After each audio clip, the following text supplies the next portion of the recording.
Hey everyone, Dr. Alex here. So in today's video, we're going to do a live video and we're going to do something I'm going to try and get in the habit of doing more often.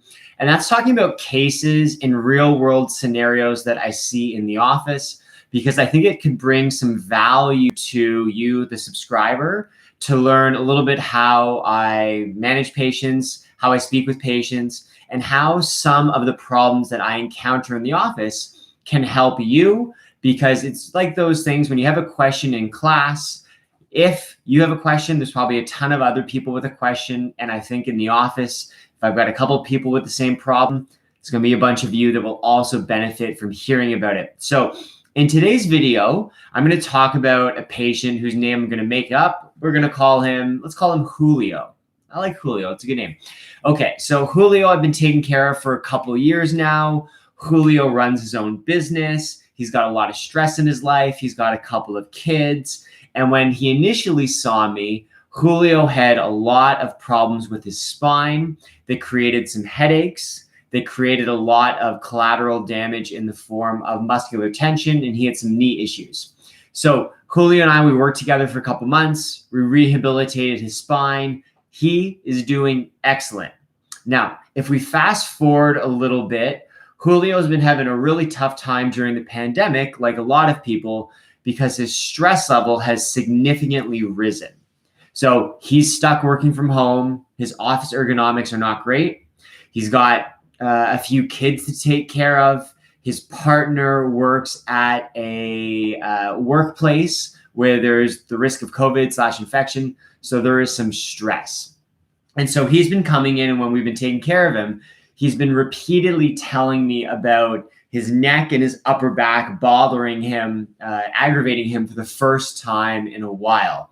This is not something that since we initially started seeing him that has regressed or gotten worse. He's usually been doing really, really well. And so he's been saying to me, hey doc, like, why is it like this? Why is this happening? Why is this coming back? Do I have a new problem? Do I have arthritis? And when I check his spine, the answer is nope, nope, nope, and nope. Not a new problem. We are seeing some irritation in the spine, joints that are not moving properly, joints that are irritated. So there is some physical changes that does explain his pain, but what he is not able to figure out himself is why are these changes happening? And so within a couple of seconds lying down on the table, I am able to tell him immediately what it was. And so when he lies down on the table, I see him. So normally somebody's nice and relaxed. They're on the table. They're on their tummy. And what do I see? I see this. And so I go, Julio, just, relax, soften up. And what do I see? He's like that. And so with Julio, I said to him, Julio, do you realize, are you mindful right now of how tightly you are holding yourself? And he goes like, no, what are you talking about? And I say, just let the shoulders go. And I gave him some feedback on his spine. And he just goes, oh. And so he lets everything fall to the floor. And so what that did is it prompted a discussion between us where the biggest underlying cause that was causing his spine to change, and the changes in the spine creating the discomfort he was having, the thing that was changing his spine, that was making it worse, making it unhealthy, was psychosomatic, meaning that a stress in his brain was causing physical changes in his body. And in this case, the physical change was him holding tension through the neck and through the shoulders, which is kind of the equivalent for the neck and shoulders holding a dumbbell, where they're holding maybe that weight up or holding tight, contracting for minutes and minutes and potentially hours and hours while he's sitting at his desk. So Julio and I discussed that in this case, there wasn't an underlying problem with the spine, because I've been taking care of him for a couple of years and I wouldn't let that happen. And he's been doing the right work at home in terms of movement and mobility, but that the stress was causing him through a fight or flight response to tense up, to hold physical tension in his body because of psychological stress, and that physical tension was creating repetitive strain. Muscles were remaining tight for a long time. Tight muscles, what do? They yank on your spine. And so because of that physical tension, it was putting stress on the spine, and stress on the spine led to these changes that we noticed in the office. So in Julio's case, what do we do? Well, we corrected his spine, made some adjustments, did some acupuncture to get those muscles to soften up, to kind of give them a reset. And then I didn't give him really any exercises or any mobility work because he already has that stuff. He has what he needs to keep his spine healthy. But what we talked about mindfulness. And we talked about, in this case, mindfulness is the body's ability to know what you are doing at this very second and what's happening in the body. And so we talked about rolling the shoulders. We talked about doing a check-in on his shoulders, on his neck, and on his posture every 20 minutes.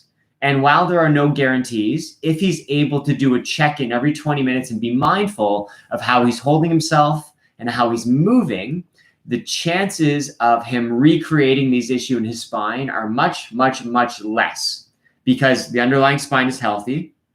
And if he can minimize the physical strain on his body with the postural tips we've talked about, and now with the mindfulness tips that we've talked about with reducing tension on the spine, there's no reason why the spine should degrade or change in any way.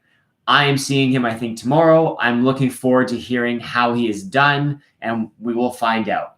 So I think this is a really important takeaway for a lot of people, because a lot of times people will come in with problems to the office and they don't really understand why has their spine become unhealthy, why have things changed. And sometimes there are accidents. Sometimes there was not enough sleep, sometimes not enough recovery, sometimes poor posture. But more and more in the office, I'm seeing, especially with COVID and stress, that psychosomatic changes, meaning physical changes in the body because of that fight or flight response, because of that adrenaline response that tightens up the muscles around the spine, that shifts the head forward. We're seeing more and more cases where psychological stress is one of the underlying causes that causes problems in the spine. So the takeaway from today, be mindful, be aware of how you're holding your body. Are you nice and loose, like you're sipping a pina colada on a beach in Cuba, which would be oh so nice right now? Or are you carrying the weight of the world on your shoulders? And if you can avoid the latter, then it's going to do a world of good for your spine, a world of good for your physical health. And if your physical health is good, your mental health will be that much better. So I'd love to hear what you guys think about doing these cases, about doing these live streams. This was a case where we're not talking a lot about a particular exercise or activity, but something I think it's super, super important to be aware and mindful of, because if you have a healthy spine, you want to keep it that way. This is one thing that could derail you. And if you have an unhealthy spine, this is one thing that could cause it to be that way. So guys, Dr. Alex, with dire need of a haircut, is signing off. I hope you take care. Lots of love to all of you, and be well.